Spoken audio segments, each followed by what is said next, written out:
Welcome back to another episode of the Casey Campbell Podcast. Casey Campbell with you, of course. We're pleased to be joined by one of the 33 drivers that will be competing in the 106th Indianapolis 500. It's Santino Ferrucci, who will drive the number 23 Chevrolet for Dreyer and Reinbold Racing. How's it going, man? Oh, dude, it's going. We're all qualified, ready to start. See how it goes next Sunday. So car feels pretty good. Yeah, so this is a year for you where you really haven't been in the car lately. I know you were at Texas earlier this year filling in for Jack Harvey, got a top 10 out of it. And then now here, what has this year been like for you? Man, it's been a lot of hurry up and wait. Obviously, with Texas being a last minute call, it was great to get that race in, especially for it being an oval. It's very helpful coming here to have that race completed, especially with a top 10. So it's a nice confidence booster. But I mean, we've just really been relaxed and focusing on this event, trying to get everything we can to do the best we can. So obviously with the team being an Indy only effort, the cars are actually pretty damn good for Indy only. Yeah. So what has it been like not running all the time? I don't know. It's kind of strange. I've obviously been preparing for this event. I had the test in April. Just been hanging out. I ran a half marathon. Really? So been training. Just trying to get ready and trying to come back full time if I can. Yeah. So let's talk about that for a second. You ran a half marathon. I believe you live in Texas now, I think, right? Yeah. So what was that like running a half marathon? I don't know. My friend, I ran it with my buddy, and he gave me, after the half marathon, he gave me the book of by David Goggins. Yeah. Because I guess he ran a super marathon, which is 100 miles without training.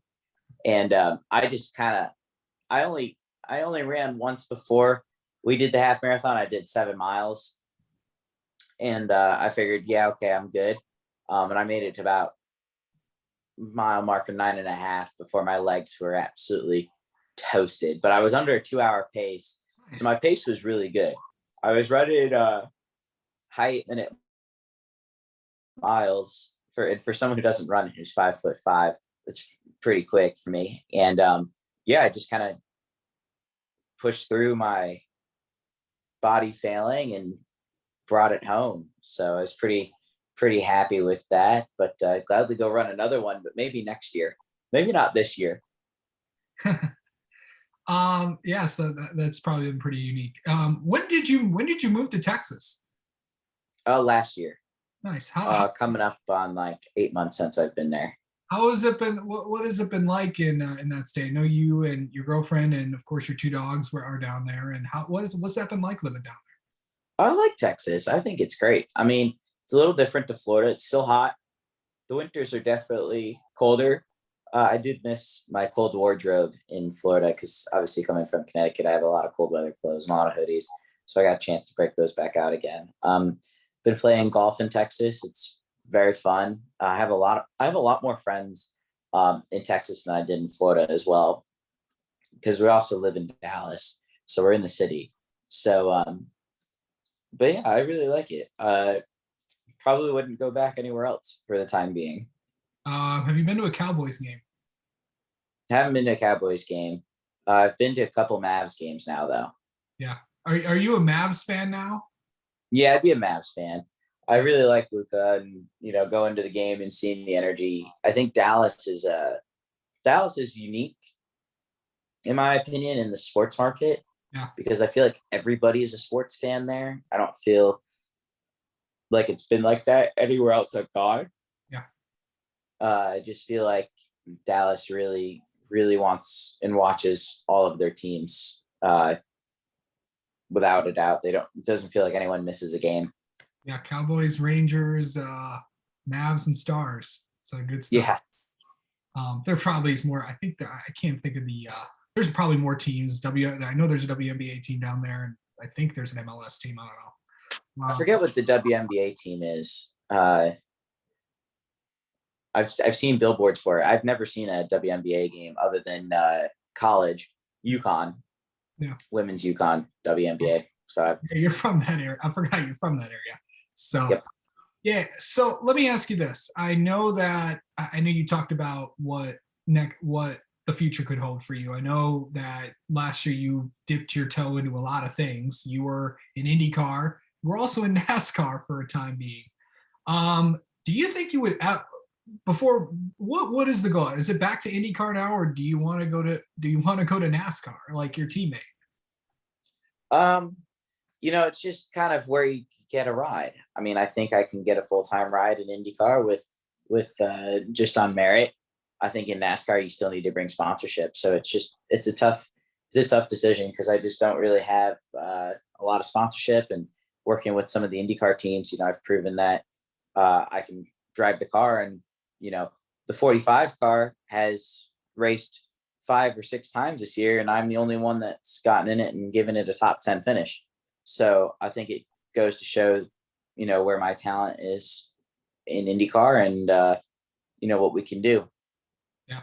So coming up to this, or getting this opportunity with a team that is pretty good, with only doing this one-off event, what do you feel like what do you feel like your chances are of getting it done?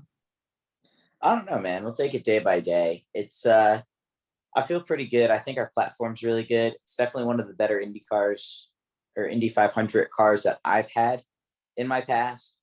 So I feel pretty confident with everything. Like I said, the race it's a long day on Sunday. You can't really just sit there and go, we do have a chance to win it, obviously, but you just don't know what's going to happen. Right. So you just, our goal is to try and get into the top 10 early and just ride there if we can, and then see how everything falls. I mean, it's such a long race. So many things can turn. We just got to hope for the best. Okay. So I saw this, I know you're into this interesting things, and you'll eat almost about anything. I was at the grocery store a few weeks ago, and I saw the, Pop-Tarts has all these new flavors out. They have lemon cream pie Pop-Tarts, and they also have like peach cobbler Pop-Tarts. I bought a box, and I'm waiting to eat it. I've never tried it before, and I'm waiting to see whether or not I'm going to like it. Would you eat that? I'd eat the lemon one. 100%. I love key lime pie. So yeah, for sure. I'd be down for that.